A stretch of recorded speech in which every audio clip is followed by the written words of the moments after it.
विजयदशमी का दिन है और बुराई पर अच्छाई की जीत का जो प्रतीक के रूप में हम मनाते हैं। आज सभी पत्रकार भाइयों का मैं आप सबका स्वागत भी करता हूँ, अभिनंदन भी करता हूँ। हमारे जिलाध्यक्ष जी, हमारे खरखोदा के विधायक पवन खरखोदा जी और भाई आजाद मेहरा, महामंत्री निशांत और नवीन मंगला और अमित बिंदल जी और हमारे पार्षद भी बैठे हैं। और दैया साहब का नाम नहीं लिया था, वो तो मतलब मैंने पूछता ही नहीं पीछे बैठे और पीछे शिकायत ज्यादा वकील हैं, किसान नेता है हमारे। तो सारे पार्टी के जितने पीछे के एक आधे का नाम भी रह गया हो ना तो बुरा ना मानिए। सारे कार्यकर्ता और सारे के सारे पत्रकार साथियों, प्रिंट मीडिया, इलेक्ट्रॉनिक मीडिया, आज दो विषय हैं। एक तो मैंने बताया कि आज विजयदशमी का दिन है और कल रात को ही देश के लोकप्रिय प्रधानमंत्री नरेंद्र मोदी जी का हमें समय मिला है, जो हरियाणा प्रदेश में तीसरी बार भारतीय जनता पार्टी की स्पष्ट बहुमत की सरकार है। प्रधानमंत्री नरेंद्र मोदी जी के मार्गदर्शन में बनी है। उस तीसरी बार की जो सरकार भारतीय जनता पार्टी की बनेगी, उसके शपथ समारोह का जो समय लोकप्रिय प्रधानमंत्री नरेंद्र मोदी जी ने और हमारे राष्ट्रीय अध्यक्ष जगत प्रकाश नड्डा जी ने, जो संगठन और सरकार के तमाम सभी राष्ट्रीय नेता और सभी मुख्यमंत्री इस शपथ ग्रहण समारोह में हम सबको निमंत्रण दिया है। और 17 तारीख को पंचकुला जो परेड ग्राउंड है वहाँ पर इसका स्थान निश्चित हुआ है और 17 तारीख को पंचकुला में शपथ ग्रहण समारोह का कार्यक्रम रहेगा। ये दो विषयों की जानकारी आप सबसे साझा करनी थी। समय 11 बजे।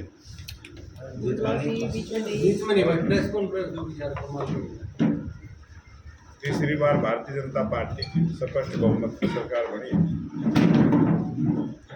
उसमें आप सब पत्रकार भाइयों को भी हम निमंत्रण देंगे और यहाँ सोनीपत की प्रिंट मीडिया का तो जो यहाँ उपस्थित आपको मैं दे ही रहा हूँ, खुद भी दे रहा हूँ और आपके जो निमंत्रण पत्र है वो भी मैं देने का काम करूँगा। सर, इसमें मंत्री भी शपथ लेंगे साथ में? जैसा ही राष्ट्रीय नेतृत्व फैसला करेगा, जिस प्रकार के आदेश होंगे उसी प्रकार से पार्लियामेंट्री बोर्ड की बैठक होगी। अभी हमें समय मिला है, उसके स्थान का चयन हमने किया है, पंचकुला स्थान रखा है और आज 9 बजे हमारी सीएम हाउस में सरकार और संगठन की बैठक रहेगी। उसमें मैं खुद रहूँगा, तीनों महामंत्री भी रहेंगे, संगठन मंत्री जी भी रहेंगे, मुख्यमंत्री जी भी रहेंगे और एक इस प्रोग्राम को देखने वाली 10 सदस्यीय कमेटी भी, क्योंकि ये सरकारी प्रोग्राम है। उन सबके साथ बैठ के हमारी एक समन्वय की बैठक होगी, उसके बाद सारी चीज़ें और साझा करेंगे। आओ जी विधायक जी। 51 का जो 48 विधायक भारतीय जनता पार्टी के हैं और 3 जो निर्दलीय विधायक हैं उन्होंने समर्थन दिया है और जिसकी संख्या 51 हुई। 51 काफी शुभ है। भारतीय जनता पार्टी की तीसरी बार सरकार बनना ही प्रदेश के और देश के लिए शुभ है। ये तो हरियाणा की जनता जनार्दन का आशीर्वाद है। जिस प्रकार से भारतीय जनता पार्टी के पक्ष में मत देकर स्पष्ट बहुमत की सरकार बनाने का जो काम किया और भारतीय जनता पार्टी के 1966 से अब तक जब भी चुनाव हुए हैं, भारतीय जनता पार्टी की संख्या 48 की जो बड़ी है। अध्यक्ष जी, हुड्डा का गढ़ माना जाता है सोनीपत, यहाँ से भी इस बार बीजेपी ने बेहतरीन प्रदर्शन करके 4 सीटें निकाली, क्या कहेंगे? इसके पीछे बीजेपी की नीतियाँ रही हैं, इतनी बड़ी जीत यहाँ से बीजेपी की है? ये काफ़ी दिन से हम सुनते रहते हैं और ये इस प्रकार का है कि झूठ की गुट्ठी पिला रखी है। वो झूठ की जो झूठी पिलाते रहे उसको हरियाणा की जनता ने जवाब दिया है।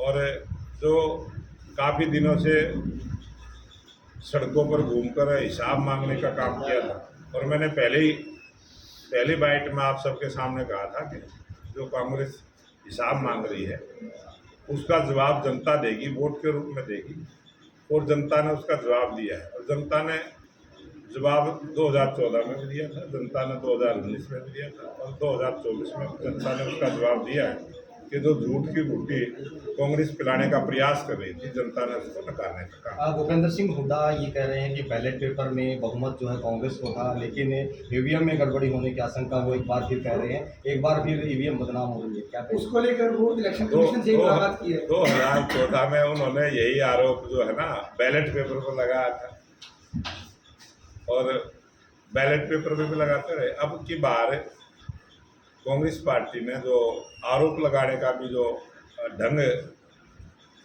जो नया अपनाया, और वो बात की मैंने पहले ही कहा था कि हरियाणा की जनता देगी जवाब और कांग्रेस बताएगी ये हमको खराब। तो मैंने जिस दिन एग्जिट पोल के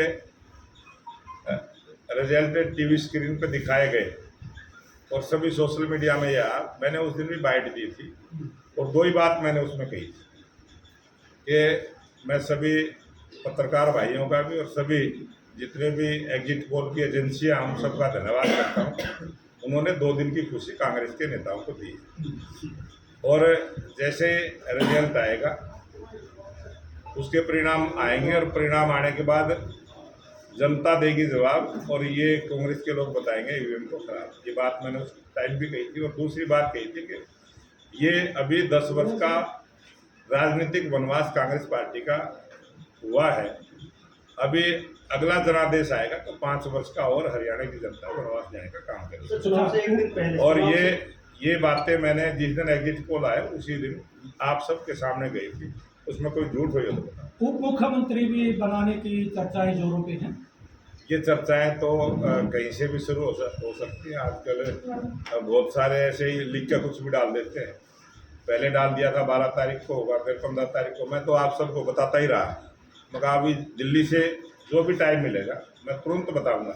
मेरे को जैसे ही आज रात को आदेश हुआ, मैं हरिद्वार में था, सीधा आपके पास रूबरू हुआ, और मैंने कहा था कि जैसा समय जब हमारा राष्ट्रीय नेतृत्व तय करेगा, हमने समय मांगा है, जैसे ही हमें समय मिलेगा हम जो डेट मिलेगी उसको बताएंगे। शपथ ग्रहण में कौन कौन शामिल होंगे? शपथ ग्रहण में हम पूरे देश के सभी हमारे जो मुख्यमंत्री हैं, सभी मुख्यमंत्रियों को निमंत्रण पत्र भेजेंगे, सभी नेताओं को भी भेजेंगे। ये बड़ी खुशी है, तीसरी बार हरियाणा में सरकार बनी है, और अब कौन आएगा वो प्रश्न तो मैं जवाब नहीं दे सकता कौन आएगा। सर, मतदान के एक दिन पहले सीएम साहब का एक जो रखा गया था, एक उन्होंने बात कही थी कि सब इंतजाम कर दिए गए हैं, कोई भी कार्यकर्ता चिंता ना करे। तो उसको विपक्ष इस तरह देख रहा है कि पहले से बीजेपी ने सब इंतजाम कर रखे थे तो जीत उनकी निश्चित। पूरे इंतजाम बीजेपी ने किए, अपने कार्यकर्ताओं को ट्रेंड करने का काम किया, फिर अपने कार्यकर्ताओं के द्वारा जनता में जो बात लेके जानी थी वो 10 वर्ष की सरकार की उपलब्धियों को हमने रखने का काम किया, घर घर जाके सभी को समझाने का काम किया। हमने जनता से आशीर्वाद लिया है। कांग्रेस पार्टी घर घर गई नहीं, वोट लोगों से मांगी नहीं, और वो किस आधार पे कह रहे थे कि उनको वोट मिलेगी। लोकसभा चुनाव में जिस प्रकार से अधिकारियों की कार्यशैली पर सवाल खड़े किए थे, एक बार फिर सीएम साहब की बाइट जो है वो लगातार वायरल हो रही है। कह रहे कि जो अधिकारी थे उन पर जो है चूड़ी चढ़ाई जाएंगी, इस प्रकार की बयानबाजी है। कैसे देखते हैं टाइट कर तो अधिकारी जो कार्यशैली पर सवाल खड़े हो रहे थे उसको लेकर किस प्रकार के बीजेपी पार्टी की रणनीति? ये जो मुख्यमंत्री जी ने बात की थी, जब शिकायतें आती है अधिकारियों की, शिकायतें जब जनता के बीच में से आती है, चुनाव के समय आई, अब सभी अधिकारी तो खराब नहीं होते। एक मछली सारे तालाब को गंदा करती है, वो कहावत है। एक मछली से तालाब गंदा नहीं होता, या एक अधिकारी से सारा प्रशासन खराब नहीं होता। वो एक कहावत बनी हुई है और वो एक मुहावरे के रूप में वो बात कही जाती है। वही बात कही थी कि जो अधिकारी अगर मर्यादा का पालन ना करता हो, वो मर्यादा में रह के काम करे। सभी का ड्यूटी बनती है, राजनीतिक नेताओं की भी ड्यूटी बनती है, वो मर्यादा में रह के बयानबाजी करें, अमर्यादित भाषा का प्रयोग ना करें। और व्यक्तिगत आरोप लगाने के भी बहुत सारे नेताओं ने जो बयानबाजी की है, जिस प्रकार से खुद कांग्रेस के लोगों ने शैलजा पर जिस प्रकार से व्यक्तिगत आरोप लगाए, हमने तो उसकी भी बुराई करने का काम किया। ये अच्छा नहीं है राजनीतिक तौर से। कुछ लोगों ने जैसे ही हमने 2 लाख बच्चों को रोजगार देने की बात कही, कांग्रेस के लोगों ने उसको भी दूसरे ढंग से प्रस्तुत किया, कोटा परमिट बना दिया, अपने आप ही बोलना शुरू कर दिया। ये तो मैं जनता का धन्यवाद करता हूँ कि जिन जिन नेताओं ने इस प्रकार की भाषा का प्रयोग करा, उन सबको सबक सिखाने का काम किया। एक नारनौंद का जो विधायक है, उसने उसके मन से भी बहुत सारी अमर्यादित भाषाएं प्रयोग में की गई थी। वो बाल बाल बचा है, वो उस जनता ने कैसे बचाया, ये जरूर चिंता का विषय। अब हरियाणा भाजपा बाकी जिसने भी अमर्यादित भाषा का प्रयोग किया, जिस आदमी ने भी हरियाणा प्रदेश के अंदर राजनीति में घमंड करने का काम किया, जिसने गरीब को अपमानित करने का काम किया, कमजोर को के ऊपर अत्याचार करने का काम किया, उन सबको सबक हरियाणा के वोटर ने दिया। कांग्रेस कार्यालय में भी आपने जलेबी कुछ हुई है? हरियाणा कांग्रेस कार्यालय में सेना भाजपा की तरफ से कांग्रेस कार्यालय में जलेबी कुछ हुई है? जिस प्रकार की जलेबी का बयान राहुल गांधी ने दिया था, ये उसी प्रकार का व्यंग्यात्मक एक बयान था। मैंने कोई जलेबी थोड़ा भेजनी थी।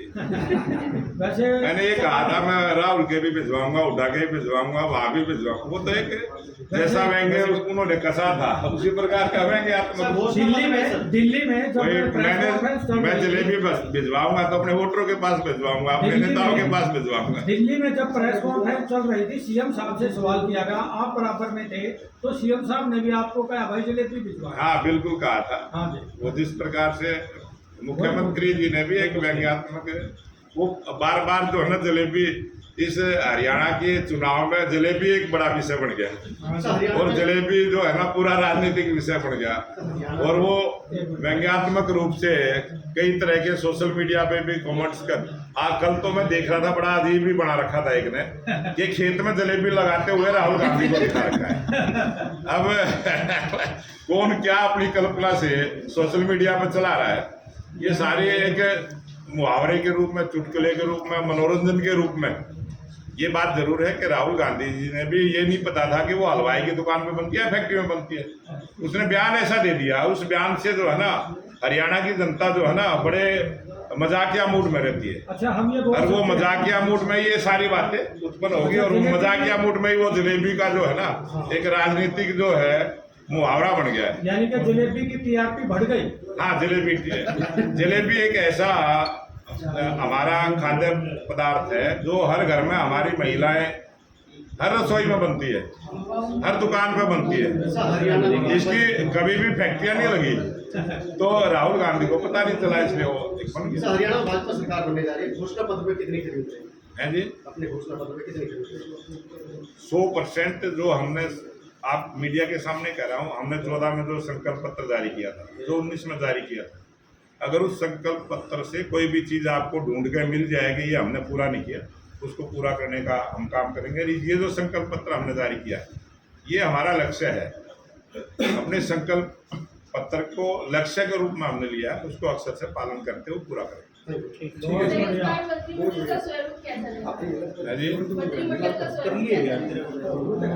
मंत्रिमंडल का स्वरूप जब जो शब्द लेंगे तभी पता चलेगा, उससे पहले तो पता ही नहीं।